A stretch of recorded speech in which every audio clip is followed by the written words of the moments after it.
हमारे भगवानों के जीवन चरित्र पर तो सब लोग फिल्में बना देते हैं, साधुओं को नाचते हुए दिखा देते हैं, भगवान भाग रहे हैं दिखा देते हैं। किसी फिल्म मेकर की हिम्मत हो तो मोहम्मद पर एक फिल्म बना के दिखा दे, जो उनके मोहम्मद का जो कृतित्व है, जो चरित्र है, उनकी किताब में लिखा हुआ है। जो हदीस है वो वही है जो मोहम्मद ने अपने जीवन काल में किया, वो हदीसों में लिखा गया है। और सईदुल बुखारी की हदीस में वही लिखा है जो नुपुर शर्मा ने उस दिन टीवी डिबेट में कोट किया, लेकिन फिर भी उनका सर तन से जुदा होगा। लेकिन किसी हिम्मत है किसी फिल्मकार की, मैं चैलेंज करता हूं भारत के जितने भी तथाकथित फिल्म प्रोडक्शन हाउस हैं, ये जो हमारे देवी देवताओं का मजाक बनाते हैं, ज़रा उनका बना के दिखाएं। उनका हम कह रहे हैं कि मजाक नहीं, वास्तव में मोहम्मद का चरित्र दिखा दें। ये मेरा चैलेंज है, किसी की औकात नहीं है कि वो दिखा दे। नमस्कार, बहुत बहुत स्वागत है आप सभी का प्यारा भारत पर। आज पूरे भारत देश में अभिव्यक्ति की स्वतंत्रता को लेकर बहस छिड़ी हुई है। जैसा कि सुप्रीम कोर्ट के एक जज ने कहा कि नुपुर शर्मा ने जो भी कहा उसके कारण भावनाएं भड़की और देश का माहौल ख़राब हुआ। तो देश ये जानना चाह रहा है कि भावनाएं केवल एक पक्ष की भड़क रही हैं, केवल मुसलमानों की भड़कती हैं, जैसा कमलेश तिवारी के केस में हुआ, जैसे शार्ली हेब्दो के केस में हुआ, या जैसा नुपुर शर्मा के। क्योंकि अभी कुछ दिन पहले ही काली माता पे एक मूवी आई है जिसमें उनको सिगरेट पीते हुए दिखाया गया है। आमिर खान की पिक्चर आई शिव जी के बारे में अभद्रता से दिखाया गया। तो काफ़ी सारी चीज़ें हैं। इसी पर बात करने के लिए हमारे साथ वरिष्ठ अधिवक्ता अभय राय जी हैं, हम उनसे बात करें। अवधेश राय जी, सर क्या कहेंगे, जो भावनाएँ भड़कने वाली बात है कि भावना आहत हो जाती है, तो भावनाएँ क्या एक पक्ष की हैं, हिंदुओं की नहीं है? देखिए, इस देश में एक फैशन बन गया है, क्योंकि हम हिंदू जो संस्कृति है वो सबसे सनातन संस्कृति है और हम 5000 साल पुरानी सभ्यता है। जब दुनिया को ढंग से कपड़े पहनने नहीं आता था, तब हमारे ऐसे ऐसे आर्किटेक्चर हमारे इंजीनियर ने बनाए जो आज के इंजीनियर के लिए संभव नहीं है।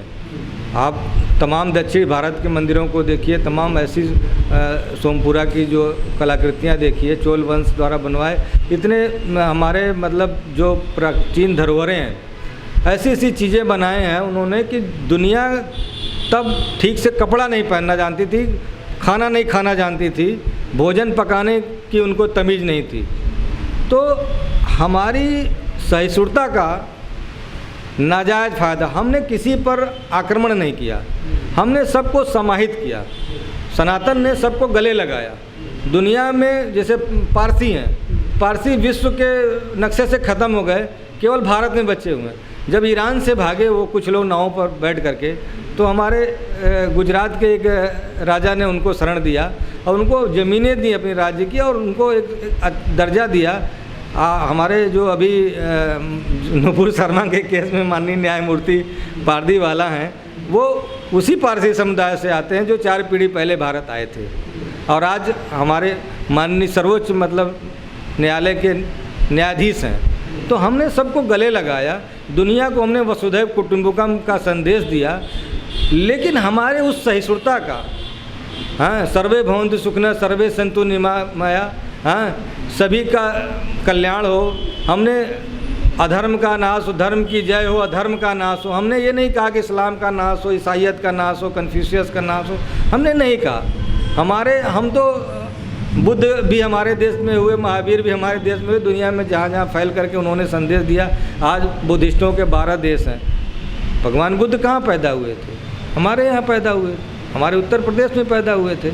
तो हिंदुत्व तो एक बहुत ही ब्रॉड कॉन्सेप्ट है। धर्म जो है क्या है, एक धारण करने की चीज़ है, मतलब अच्छी जीवन पद्धति। तो हमारे उस सहिष्णुता का, हमारे उस खुलेपन का, हमारे उस अपनेपन का, लोगों ने एक मजहब जो सिर्फ लूट मार, कट्टरता और गलत ढंग से किसी चीज़ को कब्जा करने के लिए बना था, गिरोह था, कबीला था, वो धर्म नहीं है। धर्म और मजहब में अंतर है। दुनिया में जितने भी हैं वो सब रिलीजन है, रिलीजन मतलब मजहब। धर्म सिर्फ सनातन है, वो हिंदुत्व है। तो हमारी इस सहिष्णुता का फ़ायदा उठा करके हमारे ही देश में रह करके, यहाँ का खा करके, और हमारा ही अपमान किया जा रहा है। चाहे वो फिल्म इंडस्ट्री में आमिर खान पीके जैसी फिल्म बना करके हमारे धर्म का अपमान करता हो, हमारे देवताओं का, चाहे अभी लीना मनी मेकली जो यहीं हमारे तमिलनाडु के मदुरै में पैदा हुई, आज टोरंटो कनाडा में रहती है। उसने डॉक्यूमेंट्री बनाई जिसमें माँ काली को सिगरेट पीते और बाइसेक्सुअल और जो गे लोग हैं वहाँ पर जिनको मान्यता मिली हुई है उनका झंडा लेकर के मतलब दिखाया है उसमें पोस्टर में। तो ये एक तो प्रचार पाने का उनका माध्यम है कि पॉपुलैरिटी गेन कर लो, किसी भी हिंदू देवी देवता का अपमान करिए, आपको फ्री में मीडिया में प्रचार मिल जाएगा।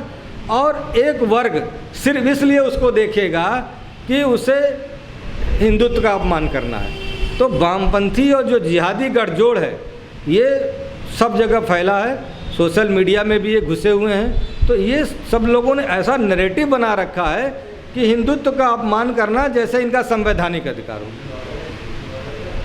अभी कल देखिए हमारे सुप्रीम कोर्ट के एक न्यायाधीश हैं, हमारे यहाँ इलाहाबाद हाई कोर्ट में जो है चीफ जस्टिस रहे हैं, उनके बेटे जस्टिस चंद्रचूड़ के बेटे ने कल कर्नाटक हाई कोर्ट में एक लॉ स्टूडेंट के ऊपर FIR हुई थी धार्मिक भावनाएं भड़काने पे। उसकी बहस में क्या कोट किया कि हिंदुत्व का इंसल्ट करना कोई धार्मिक मतलब धर्म का अपमान नहीं है। सुप्रीम कोर्ट ने कभी कह दिया था कि हिंदुत्व एक जीवन पद्धति है, तो जीवन पद्धति है तो इसका मतलब नहीं कि उसका आप मजाक बनाएंगे। जिस से हमारी करोड़ों लोगों की 100 करोड़ हिंदुओं की दुनिया की आस्था हो, उसका मजाक करना ये कहीं से भी लीगल नहीं है, टोटली अनलीगल है। और किसी की भी धार्मिक नुपुर शर्मा केस में देखिए, आपकी ही किताब में लिखी हुई चीज़ यदि नुपुर शर्मा ने कह दी तो आपकी धार्मिक भावनाएं आहत हो गई। और हमारे देवी काली की वो हो जा रहा है तो लोग चटखारे लेकर के शेयर कर वही कह रहे हैं कि एक तरफ सुप्रीम कोर्ट नुपुर शर्मा को बोल रहा है कि आपने भावनाएं भड़काई, देश में माहौल ख़राब हुआ, उदयपुर में जो घटना हुई आपके कारण हुई। तो वहीं TMC के तो महुआ मोइत्रा कह रही हैं कि काली माता के बारे में इस तरह से। फिर ज्ञानवापी का जब मुद्दा चल रहा था तो ये था कि शिवलिंग, एक लीची का बिया भी शिवलिंग है, आम बैगन भी शिवलिंग है इस पर। तो क्या वो धार्मिक भावनाएँ भड़काना नहीं था? क्या उस पर देश जल जाना चाहिए था उस हिसाब से? तो देखिए, अब महुआ मित्रा TMC की सांसद हैं। TMC का आपने देखा होगा कैसे बंगाल में एक राज्य प्रायोजित दंगे हो रहे हैं और कैसे वहाँ हिंदुओं को मारा जा रहा है। बांग्लादेश से और रोहिंग्या जो म्यांमार से भागे उनको सुनियोजित ढंग से बसा जा रहा है। वो बॉर्डर स्टेट है, सीमा बांग्लादेश से लगती है। तो यहाँ पर TMC एक तरह से तुष्टीकरण की पराकाष्ठा करते हुए इस तरह की बयानबाजी महुआ मित्रा ने दिया है। तो जो जिहाद भी करेंगी, बीजेपी के विरोध में जिहाद होगा 21 जुलाई से। अब इस तरह के एक संवैधानिक पद पर बैठ करके, जिसको देश की सर्वोच्च संसद में बैठ करके और इस तरह का यदि बयान महुआ मित्रा ने दिया है तो ये उनके दिवालियेपन का द्योतक है। और ऐसे लोगों का जिस बंगाल में माँ काली की पूजा होती है और बेटियों को माँ दुर्गा और काली का अवतार माना जाता है बंगाल में, उस बंगाल से आने वाली एक सांसद इस तरह से माँ काली का अपमान करेगी, ये भारत की जनता ने कभी सोचा नहीं होगा। लेकिन ये बहुत ही दुर्भाग्यपूर्ण हो रहा है और ये फैशन बनता जा रहा है। अच्छा, इन सब चीज़ों का विरोध भी बहुत कम हो गया, जैसे काली जी को सिगरेट पीते हुए दिखाया या कई सारी चीज़ें हो रही हैं। ज्ञानवापी पे सबको पता है कि मंदिर मिला है और शिवलिंग मिला है, लेकिन उतना विरोध हिंदू समाज के द्वारा नहीं हो रहा है। तो क्या हिंदू समाज जो है मतलब इन सब का ध्यान रखना छोड़ दिया है? कोई फ़र्क नहीं पड़ता उसको शिक्षा पद्धति? देखिए, हिंदू समाज सड़क पर संगठित होकर नहीं उतरता। तो भारत के जो पुलिस व्यवस्था है और जो न्यायपालिका है वो सिर्फ दबाव में काम करती है और राजनीतिक दल भी वोट के लिए और दबाव में काम करते हैं। हिंदू संगठित होकर के विरोध नहीं करता, सड़क पर नहीं उतरता, उसका ये लोग फ़ायदा उठाते हैं। जबकि वहीं पर दूसरा समुदाय नेताओं को घेर लेगा, उनके घरों पर पथराव किया, तो वो जो कुछ भी हो रहा है वो भय और डर के साए में हो रहा है। पुलिस अभी किसी दूसरे समुदाय के लोग कह दें कि हमारे इन्होंने अपमान किया है तो पुलिस तुरंत एक्शन लेती है, तुरंत गिरफ्तारी कर देती है। लेकिन वहीं देखिए बूंदी में जो मौलाना कह रहा था कि मैं आँख निकाल लूँगा, हाथ काट लूँगा, गर्दन काट दूँगा, तो उस मौलाना को राजस्थान की सरकार ने उदयपुर की घटना के 10 दिन बाद गिरफ्तार किया और मामूली धारा में गिरफ्तार किया और सेम डे उसकी जमानत हो गई। तो ये कुल मिला के कांग्रेस ने जो तुष्टीकरण की राजनीति इस देश में शुरू की थी, अब वो तुष्टीकरण इस देश के लिए जहर बनता जा रहा है और फिर से इस देश के बंटवारे की पृष्ठभूमि MIM जैसे असदुद्दीन ओवैसी जैसे नेता कर रहे हैं और हमारी न्यायपालिका असदुद्दीन ओवैसी की MIM की पार्टी के प्रवक्ता की तरह कोर्ट में भाषणबाजी कर रही है। इससे हिंदू समाज अपने ही देश में अपने को डरा हुआ भयभीत समझ के पोस्टर लेके, आपने देखा होगा कि हिंदू लाइव्स मैटर की पोस्टर लेके लोग मतलब अपने ही देश में हम अपने जीवन की भीख मांगेंगे।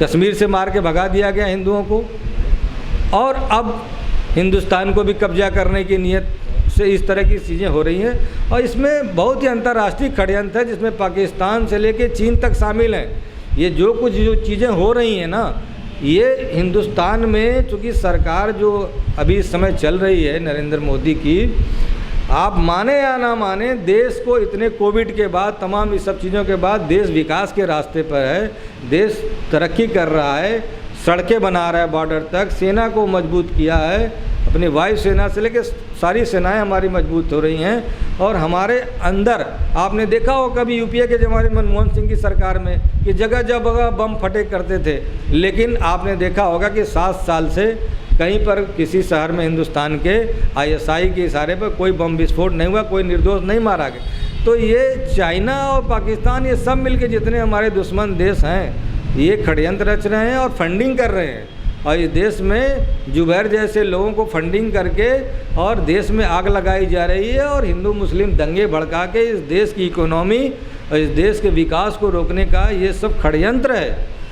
ये जो मनी मेकली कर रही है ये भी कहीं से पैसा पाई होगी क्योंकि वो टोरंटो में रहती है कनाडा में, लेकिन हम लोग इसीलिए मांग करेंगे कि जैसे यदि वो भारत आती है तो भारत सरकार उसको एयरपोर्ट पर ही गिरफ्तार करे और ऐसे लोगों के लिए भारत में कोई जगह नहीं होनी चाहिए। वो तो कह रहे मरने से नहीं डरती हैं। मरने से नहीं डरती हैं क्योंकि हिंदू, उन्हें मालूम है कि हिंदू सहिष्णु है, वो किसी का सर तन से जुदा करने में विश्वास नहीं रखता है, तो इसलिए वो ऐसा बयानबाजी कर रही हैं। लेकिन अभी उनकी हिम्मत हो तो गॉड ऑफ हेवन पिक्चर आई है ना विदेशों में, कितना विरोध हो रहा है क्योंकि मोहम्मद साहब के जीवन चरित्र पर बनी है फिल्म।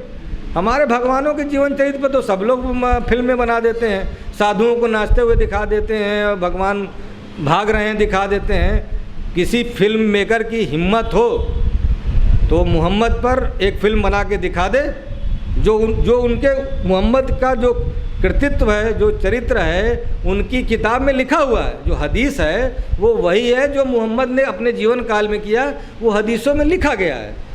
और सईदुल बुखारी की हदीस में वही लिखा है जो नुपुर शर्मा ने उस दिन टीवी डिबेट में कोट किया, लेकिन फिर भी उनका सर तन से जुदा होगा। लेकिन किसी हिम्मत है किसी फिल्मकार की, मैं चैलेंज करता हूं भारत के जितने भी तथाकथित फिल्म प्रोडक्शन हाउस हैं, ये जो हमारे देवी देवताओं का मजाक बनाते हैं ज़रा उनका बना के दिखाएं। उनका हम कह रहे हैं कि मजाक नहीं, वास्तव में मोहम्मद का चरित्र दिखा दें। ये मेरा चैलेंज है, किसी की औकात नहीं है कि वो दिखा दे।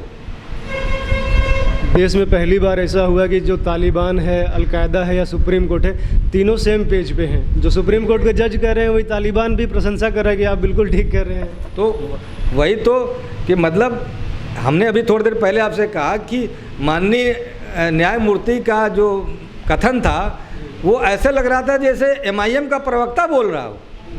तो ये बहुत ही दुर्भाग्यपूर्ण है। आप उन लोगों को खाद पानी दे रहे हैं जो कहते हैं कि हम भारत माता की जय नहीं बोलेंगे, हम वंदे मातरम नहीं गाएंगे, हम राष्ट्रगीत नहीं गाएंगे, हम तिरंगा फहरेगा तो हम खड़े नहीं होंगे।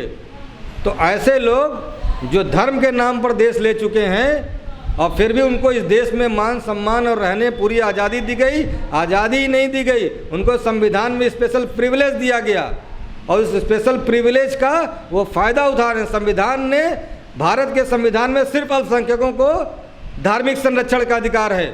सबसे बड़ा दुर्भाग्य है कि भारत के संविधान में बहुसंख्यकों को यानी हिंदुओं को धार्मिक संरक्षण का अधिकार अभी तक प्राप्त नहीं है। जो हिंदुत्व की राजनीति करती है भारतीय जनता पार्टी, उसने भी ये नहीं किया कि भारत के संविधान में हिंदुओं को भी धार्मिक संरक्षण का अधिकार ऐड किया जाए, केवल अल्पसंख्यकों को दिया गया है। इससे बड़ा दुर्भाग्य इस देश का क्या होगा। झारखंड के गढ़वा में मुसलमान 75% हो गए तो बोले कि प्रार्थना हमारे तरफ से होगी, हाथ जोड़ने पे प्रतिबंध लगा दिया गया है। इसके पहले भी हुआ था, जब पहलू खान की हत्या हुई थी तो टीवी डिबेट में आपने सुना होगा, कहते कि भाई हिंदू यदि गाय को अपने खूंटे पर नहीं रखेगा, सड़क पर छोड़ देगा तो हम उसको काट के खाएंगे, मतलब उनका संविधान। कल को हमारी बहन बेटी स्कूल जाएगी और कहेंगी हिजाब पहन के नहीं जाएगी तो हम उससे रेप करेंगे, मेरा शरीयत कहता है, मेरा संविधान कहता है। सुप्रीम कोर्ट के जज कहेंगे कि तुम नहीं पहनी थी इसीलिए हुआ, इसीलिए तुम्हारे साथ रेप हुआ, गलती तुम्हारी है, तुम हिजाब पहन के स्कूल नहीं गई थी। जब मतलब और सबसे बड़ी विडंबना देखिए कि जब भारत में उनको सिविल लॉ जो है वो पर्सनल चाहिए, मुस्लिम लॉ के अनुसार होना चाहिए, और क्रिमिनल लॉ हमारा वाला चाहिए। भैया शरीयत में तो किसी का गला काटने पर आपका भी गला काटने का हुआ है, किसी का हाथ तोड़ने पर आपका भी हाथ काटने का। तो आप शरीयत के अनुसार जो है अपना गला कटवाइए, हाथ कटवाइए, आँख फोड़वाइए, पत्थर से मार करके सज़ा दिलवाइए, उसकी तो आप मांग नहीं करते। शरीयत आपको सिर्फ हिंदुओं को सज़ा देने के लिए चाहिए, हिंदू का सर तन से जुदा। लेकिन जिन लोगों ने कन्हैया लाल और उमेश कोल्हे का गर्दन काटी है उनको शरीयत के अनुसार सज़ा नहीं चाहिए, उनको भारत के संविधान के अनुसार, भारत की न्यायपालिका के अनुसार नीचे से लेकर के लोअर कोर्ट से लेकर हाई कोर्ट, सुप्रीम कोर्ट, राष्ट्रपति तक क्षमादान का जाएगा, उसके लिए ट्रायल होगा, उसके लिए तुरंत ऑन द स्पॉट गला काटने और पत्थर मारने की सज़ा नहीं दी जाएगी। तो ये दोगलापन जो है ये सिर्फ गजवा-ए हिंद को इस देश में लागू करने के लिए है, और उसका पोषक जमाते इस्लामी हिंद है। अभी देखिएगा, अभी ये चुप हैं, अभी जो घटनाएं हुई हैं उदयपुर में या जिसके जो आरोपी हैं उनके लिए यही जमाते इस्लामी हलाल के फंड से जो पैसा इकट्ठा कर रही है बड़े बड़े वकील खड़े करेगी। आपने देखा होगा मालेगांव से लेकर के अहमदाबाद ब्लास्ट में अभी वलीउल्ला हमारे इलाहाबाद का है, उसको अभी सज़ा हुई है। इस सब के लिए जमात इस्लामी ने कहा कि हम वकील खड़े करेंगे, हम उनको न्याय। इस देश की न्यायपालिका की जो सुस्त व्यवस्था है, अपराधी बैठ के जेलों में अपना बिरयानी खा रहे हैं और वहीं से अपराध संचालित कर रहे हैं, ये बहुत दुर्भाग्यपूर्ण है। अच्छा ये बताइए, जो राजनीतिक नेता होते हैं, पॉलिटिकल लीडर्स होते हैं, उनकी तो व्यवस्था होती है तुष्टिकरण करते हैं, उनको वोट चाहिए। सुप्रीम कोर्ट के जजों की क्या व्यवस्था है कि वो भी तुष्टिकरण एक तरह से करते हैं? देखिए, जो भारत का कोलेजियम सिस्टम है वो अपने आप में एक रहस्य लोक और माया जाल है। जुडिशियल अकाउंटेबिलिटी बिल आए थे यूपीए सरकार में, सभी दलों ने समर्थन भी किया, पास भी कर दिया दोनों सदनों ने, लेकिन माननीय सुप्रीम कोर्ट ने उसको स्टे करके चुपचाप दबा के रख लिया, उसका कुछ नहीं हुआ। तो 300 परिवार हैं हिंदुस्तान में जो कई पीढ़ियों से, आज़ादी के बाद से वही लोग हाई कोर्ट और सुप्रीम कोर्ट के नहीं, उनके अलावा कोई योग्य नहीं है इस देश में, जो कि उन्होंने इसीलिए इलीट क्लॉस बना रखे हैं। कुल मिला करके बताया ना कि जो मैकाले की शिक्षा नीति कांग्रेस ने देश में गुरुकुल समाप्त हुआ, उसको इसीलिए किया गया कि एक ऐसा शासक वर्ग तैयार हो जो अंग्रेज़ों ने बनाया था। भारत गोरे अंग्रेज़ों से आज़ाद हुआ है, काले अंग्रेज़ों से भारत नहीं आज़ाद हुआ। आज भी अंग्रेज़ों का ही कानून लागू है। आप देख लीजिए, हमारे मंदिरों को अंग्रेज़ों ने अधिग्रहण कर लिया था, क्योंकि उसी मंदिरों की चढ़ावे की आय से गुरुकुल चलते थे, गौशाला चलती थी, अस्पताल चलते थे, सामाजिक कार्य होते थे, उसको अंग्रेज़ों ने अधिग्रहण कर लिया। वही अधिग्रहण कानून आज तक कांग्रेस भी चला रही है और हिंदुत्व की राजनीति करने वाली भारतीय जनता पार्टी भी चला रही है। हमारे 4 लाख से ज़्यादा मंदिर जो है सरकार के कब्जे में है, उसके चढ़ावे का पैसा सरकार खा रही है। एक तरफ तो सरकार कह रही है कि हमारा काम इंडस्ट्री चलाना नहीं है, हमारा काम देश में सुरक्षा और न्याय का है, और शिक्षा तक वो निजीकरण कर रही है, रेलवे का निजीकरण हो रहा है, बीएसएनएल का निजीकरण करने के तमाम फैक्ट्रियां निजीकरण हो रहे हैं, जो नवरत्न कंपनियां थी उनमें निजीकरण चल रहा है। तो सरकार जब फैक्ट्री नहीं चला सकती तो सरकार मंदिर क्यों चला रही है? मंदिर हमारे धर्माचार्यों, शंकराचार्यों के हाथ में दे दीजिए।